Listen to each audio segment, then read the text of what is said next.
ఏంది ఎలక్షన్లు అయిపోయినాయి, మళ్ళీ ఇది అంతా అయిపోయింది, సీఎం అయిపోయినాడు, ప్రధాని అయిపోయినాడు, మంత్రులు అయిపోయినారు, అంతా అయిపోయినాడు, ఇంకా కేతిరెడ్డిని ఇంకా ఏంది చెప్తున్నాడు ఏందని. సరే, ద బ్యూటీ ఆఫ్ డెమోక్రసీ, ప్రజాస్వామ్యం వర్ధిల్లాలని పెద్ద పెద్ద స్టేట్మెంట్లు ఇస్తూ ఉంటాం, అతిపెద్ద డెమోక్రటిక్ నేషన్ అని చెప్తూ ఉంటాం.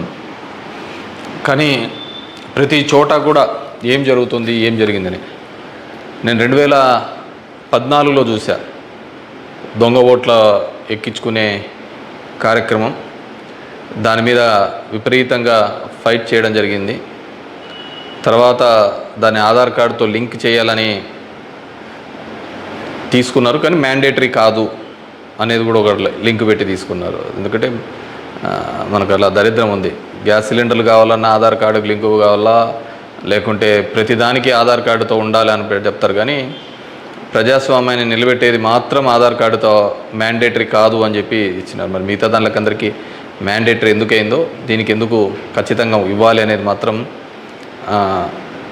మరి ఆదేశించలేకపోయింది. సరే, వాటి మీద దొంగ ఓట్ల మీద అదేవిధంగానే ఇప్పటికీ కూడా ప్రతి నియోజకవర్గంలో 10 నుంచి 20,000 30,000 వరకు దొంగ ఓట్లతోనే ప్రజాస్వామ్యం గెలుపోవటంను డిసైడ్ చేసే పరిస్థితులు ఉన్నాయి. కానీ నన్ను ఎట్లాగో ఎలక్షన్స్ అయిపోయినాయి, ఓడిపోవడం జరిగింది. కానీ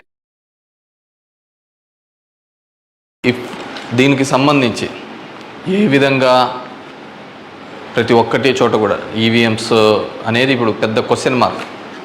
ఏం జరుగుతుంది, ఏ విధంగా అని చెప్పేసి డే 1 ఈ ఎలక్షన్ ప్రాసెస్ అంతా కూడా మనం చూస్తే తప్ప, ఎలక్షన్ ప్రాసెస్ చూస్తే కరెక్ట్ ఎలక్షన్స్కి ఒక వారం 10 రోజుల ముందు, నోటిఫికేషన్కి వారం 10 రోజుల ముందు అక్కడున్న ఎలక్షన్ కమిషన్ మెంబరు గోయల్ అనే అతను రిజైన్ చేస్తాడు. ఎందుకు రిజైన్ చేస్తాడో, ఏ దానికి చేస్తాడో తెలీదు. తర్వాత అంతకుముందు వరకు ఉన్న ఒక చట్టం, ఒక ఎలక్షన్ కమిషన్లో ఒక మెంబర్ని అపాయింట్ చేయాలన్న దానికి ప్రధానమంత్రి, ప్రతిపక్ష నాయకుడు, చీఫ్ జస్టిస్ ఆఫ్ ఇండియా ఈ ముగ్గురు సమక్షంలో ఎన్నుకోవాల్సిన దాన్ని మళ్ళీ ఒక కొత్త చట్టం తీసుకొని వచ్చి ప్రతిపక్ష నాయకుడు, ప్రధానమంత్రి, క్యాబినెట్ సహచరుడు అని పెట్టి తీసుకొని వచ్చి ఒక కొత్త వ్యక్తిని తీసుకొని రావడం జరిగింది. అది మనం అందరం కూడా చూడడం జరిగింది. కానీ ఏం చేస్తారంటే బ్యూటీ ఆఫ్ డెమోక్రసీ, ఏ విధంగా కావాలంటే వాళ్ళ ఆ విధంగా చేయడం జరిగింది. ఈరోజు నేను కొన్ని ఉదాహరణలతో, నేను ఆంధ్రప్రదేశ్ దీని గురించి మాట్లాడితే మీరు ఇట్లా ఓడిపోయినారు కాబట్టి ఏమైనా చెప్తా అంటారు, ఏమైనా మాట్లాడుతూ అంటారు, ఏం అప్పుడు లేదా ఇప్పుడు లేదా అని కూడా మాట్లాడుతూ ఉంటారు. నేను ఇంతకుముందు కూడా చెప్పా, ఏ విధంగా కేవలం ఒకటి మాత్రమే ప్రశాంత్ కిషోర్ ఏ విధంగా చెప్తాడు, కేకే సర్వే అనే వాళ్ళు ఏ విధంగా చెప్తారు, లేకుంటే అశ్విని దత్ అనే అతను ఏ విధంగా చెప్తాడు 160 అని చెప్పేసి. ఎందుకంటే ప్రజల నాడి ఎవరికి దొరకలేదు, అందలేదు అనేది వాస్తవం. అలాంటప్పుడు వీళ్ళు ఏమాత్రం గ్రౌండ్ రిపోర్టు చేయని వీళ్ళకి ఏ విధంగా తెలుస్తుంది. వన్ థింగ్ ఏదైనప్పటికీ కూడా నేను కొన్ని పత్రికల్లో వచ్చిన ఆర్టికల్స్, అదేవిధంగా మిగతా దానిలోకి వచ్చిన ఆర్టికల్స్ని దృష్టిలో ఉంచుకొని మీ ముందు కొన్ని ఉదాహరణలు తీసుకొని రావదలుచుకున్నాను. ఇక్కడ చూసినామంటే తమిళనాడు రాష్ట్రంలో తిరువల్లూరు నియోజకవర్గంలో ఇది పార్లమెంట్ వైజ్గా నేను చెప్తున్నాను, టోటల్ 14,30,738 ఓట్లు పోల్ అయింటే, కానీ ఈవీఎం మాత్రం కౌంట్ చేసినప్పుడు 14,13,941 ఓట్లు 47 ఓట్లు చూపించాడు. అంటే 16,791 ఓట్లు కౌంటింగ్ చేసిన దానికంటే పోలైన ఓట్లు తక్కువగా ఉన్నాయి తిరువల్లూరు అనే విధంగా. అదేవిధంగా అస్సాంలో చూస్తే 10,760 ఓట్లు తగ్గినాయి. అంటే వీళ్ళు కౌంట్ చేసిన దానికి, వీళ్ళు ఈవీఎంలో ఇచ్చిన దానికి పోలింగ్ అయిన దానిలోకి చూస్తే, పోలింగ్ అయినది చూస్తే 12,40,306 అయితే ఈవీఎంలో కౌంట్ చేసిన దానిలకు 12,29,546 ఓట్లు ఉన్నాయి, 10,760. ఒడిస్సా ధనకల్ అనే చోట 11,93,460 ఓట్లు ఈవీఎంలలో పోలయింటే ఈవీఎంలు కౌంట్ చేసినప్పుడు మాత్రం 11,84,033 9,427. అదేవిధంగా గుంటూరు మన ఆంధ్రప్రదేశ్లో చూస్తే 14,11,989 పోలయింటే కౌంటింగ్ చేసినప్పుడు 14,04,061 ఓట్లు 7,928 ఓట్లు పోలైన దానికంటే ఈవీఎంలలో తక్కువగా కనపడడం జరిగింది. అదేవిధంగా ఎక్సెస్ వచ్చినాయి, అంటే పోలైన దానికంటే ఈవీఎంలలో ఎక్సెస్ రావడం జరిగింది. ఆ సంఖ్య చూస్తే అస్సాంలో కరీంగంజ్ అనే చోట చూస్తే 11,36,538 ఈవీఎంలలో పోలయింటే ఎంచే టైంకి 11,40,349 అంటే 3,011 ఓట్లు పెరిగినట్టు కనపడినాయి. అదేవిధంగా ఒంగోలులో చూస్తే ఈ 13,99,707కి కౌంట్ చేసినప్పుడు 14,11,174 ఓట్లు. అదేవిధంగా ఒడిశా దాంట్లో బలాస్పూర్, మధ్యప్రదేశ్లో మండ్లా, అదేవిధంగా బీహార్లో బుక్సర్, ఇవన్నీ చోట పోలైన ఓట్ల కంటే ఈవీఎంలలో పెరిగిన ఓట్లు ఇవి. అదేవిధంగా ఇక్కడ పోలైన ఓట్ల కంటే ఇక్కడ తగ్గిన ఓట్లు. ఇది ఓవరాల్గా కూడా చెక్ చేసుకుంటే వచ్చిన విషయం. రెండో దానికి చూస్తే టోటల్ ఈ విధంగా చూస్తే దేశవ్యాప్తంగా 140 నియోజకవర్గాల్లో ఈ విధమైన ఓటు డిఫరెన్సెస్ జరిగినట్టు మొత్తం దీనిలో ఫామ్ 17C దీనిలోకి చెక్ చేసిన చోట మనము చూడడం జరిగింది. పైకెత్మా. అదేవిధంగా ఈ విధంగా 16,000 ఓట్ల నుంచి ఈ విధంగా చేయడం జరిగింది. మే 25 ఈసీ రిలీజ్ చేసిన దాని ప్రకారము ఒక్క నిమిషం, ఇవన్నీ కూడా చిన్నవి మాక్ ఓటింగ్లలో జరిగినవి ఇవన్నీ అని చెప్పేసి వాళ్ళు చెప్పడం జరిగింది. ఇంకా ఏమంటే ఫామ్ 20 ఇంకా ఇంతవరకు ఆన్లైన్లో కూడా అప్లోడ్ కాలే. మామూలుగా ఇవన్నీ ఆన్లైన్లో అప్లోడ్ కావాల్సిన విషయం. ఎందుకు అవన్నీ చెప్పచ్చు, లక్షల మెజార్టీలలో వస్తున్నప్పుడు ఈ 1000, 2000, 3000 ఎందుకు ఈ విధంగా అని చెప్పేసి నేను దానిలో కూడా కొన్ని ఉదాహరణలు చెప్తాను. దీనిలో సంబంధించి చూస్తే మొదటిది ముంబై నార్త్ వెస్ట్ మహారాష్ట్ర దానికి సంబంధించి మొత్తం ఈవీఎంలలో పోలైన ఓట్లు 9,51,580 ఓట్లు మొత్తం పోలైనాయి. కానీ ఈవీఎంలు లెక్కేసినప్పుడు దాంట్లో 9,51,582 ఓట్లు ఈవీఎంలో మాత్రం కౌంటెడ్గా కనిపినాయి. అంటే ఆడ లెక్క చేసిన దానికి దీనిలకు సంబంధించి తేడా కనపడడం జరిగింది. కానీ అక్కడ ఏం జరిగిందంటే శివసేన యూబీటీ అభ్యర్థి డిఫీటింగ్ అమోల్ గజనన్ అనే అతన్ని 48 ఓట్లతో మాత్రమే అక్కడ ఓడించడం జరిగింది. అదేవిధంగా సెకండ్ కేసులో చూసినాము అంటే జైపూర్ రూరల్లో రాజస్థాన్లో 12,38,818 ఓట్లు ఈవీఎంల ద్వారా పోలయింటే కానీ ఈవీఎంలలో లెక్కించినప్పుడు మాత్రం అది 12,37,966 ఓట్లుగా మాత్రమే చేయడం జరిగింది.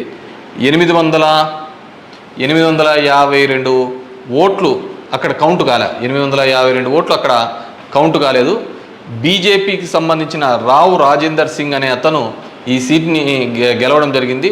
అతను గెలిచిన దానికి మార్జిన్ 1,615 ఓట్లు, 1,615 ఓట్లతో ఆయన గెలవడం జరిగింది. 1,600. కానీ అక్కడ వచ్చిన తేడా 852. ఇది ఇట్లా మారిపోయినా ఇది ఇట్లా గెలిచిందో అంటే ఆ లోయెస్ట్ మార్జిన్. ఎందుకని థర్డ్ కేసు చూస్తే కంకర్ ఇన్ ఛత్తీస్గఢ్ అక్కడ పోలైన ఓట్లు 12,61,103 ఈవీఎంల ద్వారా ఓట్లు పోలైంటే ఈవీఎంల ద్వారా మనకు ఫామ్ 17లో ఇచ్చినప్పుడు ఈవీఎంల ద్వారా ఉండేది. కానీ లెక్కేసినప్పుడు 12,60,153 ఓట్లు అక్కడ కౌంటెడ్ అని 950 ఓట్లు ఆడ కౌంట్ చేయలే, మిస్ అయినాయి. ఎట్లా మిస్ అయినాయో తెలియటంలే, ఎక్కడ కనపడటంలే. దాని ద్వారా బీజేపీకి సంబంధించిన భోరో రాజ్ నాగ్ అనే ఇతను గెలవడం జరిగింది. 1884 ఓట్లతో గెలవడం జరిగింది ఇతను. Fourth case Farrukhabad in Uttar Pradesh. 10,32,244 EVM ఓట్లు పోల్డ్ అయితే, కానీ ఈవీఎంలలో చెక్ చేస్తే ఫామ్ 17 ఒక విధంగా ఉంది, దీనిలో చెక్ చేస్తే 10,31,740 ఈవీఎం ఓట్స్తో ఉన్నాయి. 460 ఓట్లు కౌంట్ చేయలేదు. ముఖేష్ రాజ్పుత్ అనే అతను గెలిచినది 2,678 ఓట్లతో. ఇటు గెలుపోవటంలో కంటే మార్జిన్ కంటే అసలు ఈ ఓట్లన్నీ ఎక్కడికి పోతున్నాయి, ఎక్కడికి మిస్ అయిపోతున్నాయి. అండ్ ఈ కేసులలో చూస్తే ఇవి అసలు వీవీప్యాట్లను కౌంట్ చేయాలని, అదేవిధంగా 100% ఇవన్నీ మాల్ ఫంక్షన్గా జరుగుతున్నాయని చెప్పినా కానీ మార్జినల్ ఎర్రర్ అని, అదేవిధంగా సర్ప్లస్ ఓట్లు ఎందుకు వచ్చినాయనే విషయాన్ని ఇంతవరకు కూడా ఎలక్షన్ కమిషన్ చెప్పలేకపోయింది.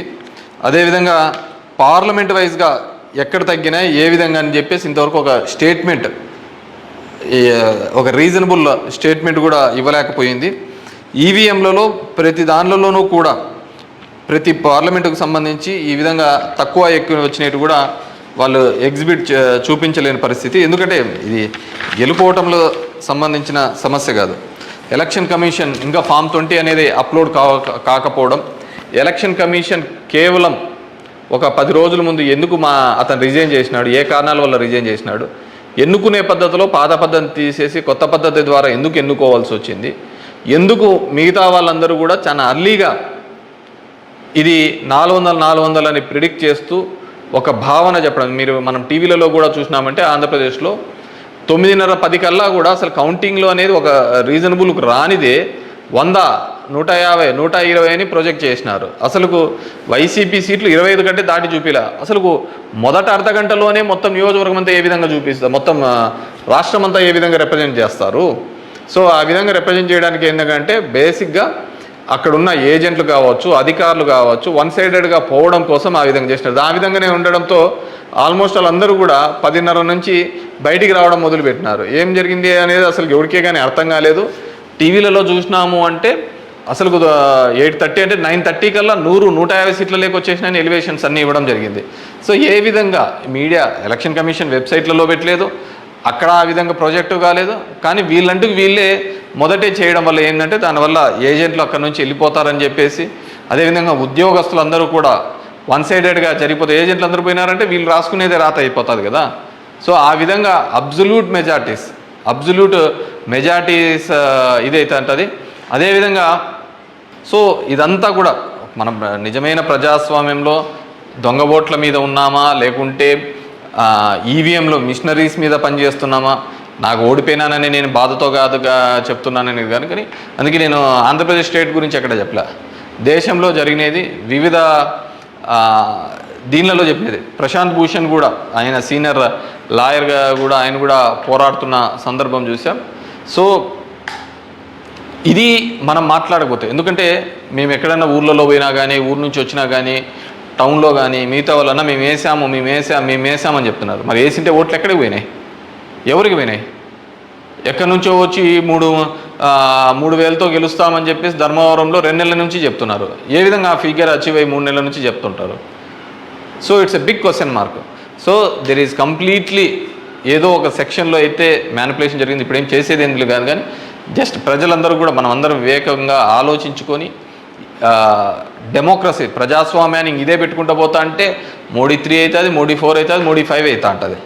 ఇంక జనం యొక్క ఓటుకు దాని విలువకు ఎటువంటి విలువ ఉండలేని పరిస్థితి మనం చూడగలుగుతాం. So these are all planned and స్క్రిప్టెడ్గా అంతా కూడా జరిగిందని పూర్తిగా నేను నమ్ముతున్నాను. పబ్లిక్ జనం కూడా అదే విధమైన ఆలోచనలతో ఉన్నాయని నమ్ముతున్నాను. వాట్ ఎవర్ మేబీ నాకు కూడా ఈ 5 ఏళ్ళు కూడా జనాలు మీరు ఇంకా తిరిగినే చాలు, చేసినే చాలు, ఇది చాలు అని చెప్పేసి ఒక బ్రేక్ ఇచ్చినట్టుగా ఉంది. కానీ బ్రేక్ ఇచ్చినంత తప్ప నాకు రాజకీయాలు తప్ప వేరేది ఏమీ తెలియదు. కాబట్టి డెఫినెట్గా నా గొంతును వినిపిస్తూనే ఉంటాను. అన్ని విధాలుగా కూడా ఎక్కడెక్కడ ఏ తప్పులు జరుగుతున్నా కానీ, అది నియోజకవర్గ వ్యాప్తంగా కావచ్చు, రాష్ట్ర వ్యాప్తంగా కావచ్చు, దేశవ్యాప్తంగా కావచ్చు, ఖచ్చితంగా ఇంకా ఇట్లా కాకుండా నేనేం వేరే వాళ్ళను బూతులు తిట్టేది ఇంకోటి ఆ అవసరం లే. జనాలకు ఎంతో కొంతమంది కన్నా సరే నాకు తెలిసిన విషయాన్ని షేర్ చేసుకోవాలనేది ఒక ఆలోచన విధానంగా అనుకున్నాను. డెఫినెట్గా ఐ విల్ కంటిన్యూ దట్.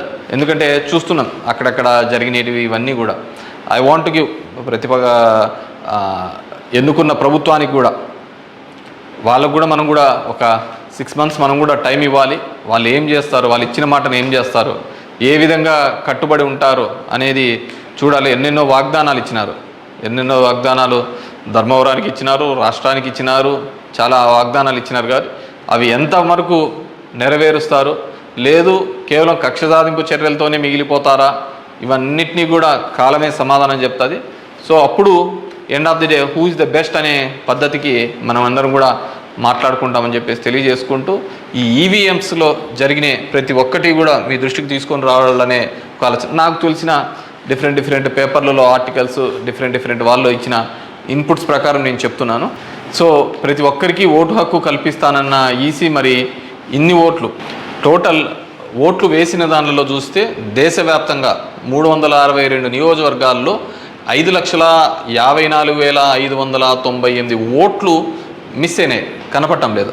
అది అంటే అది హెచ్చుతగ్గుల్లో కావచ్చు, దీనిలో కావచ్చు, కరెక్ట్గా రాకుండా అన్ని ఓట్లు మిస్ అయినాయి. మరి ఈ ఓట్లని ఎక్కడికి పోయినాయి? సో ఇదే పద్ధతిలోనే మొత్తం నడవాల్సిన పరిస్థితే అనేది కూడా మనమందరం కూడా ప్రజాస్వామ్యంలో ఉన్న ప్రతి ఒక్కరు కూడా మనమందరం కూడా ఆలోచించుకొని భవిష్యత్తులో దీని మీద మాట్లాడకపోతే నిశ్శబ్దంగా ఉన్నాము, వచ్చింది మన గవర్నమెంట్ ఎగలాడదామని, ఇంకోటి వచ్చింది ఇది అని చెప్పేసి వాళ్ళు చేసినారు. సరే, సదరన్ పార్ట్ ఆఫ్ ఇండియాలో కొత్తగా తీసుకొని వచ్చినారు, కులం మతం అనే దాని మీద రాజకీయం తీసుకొని వచ్చినారు.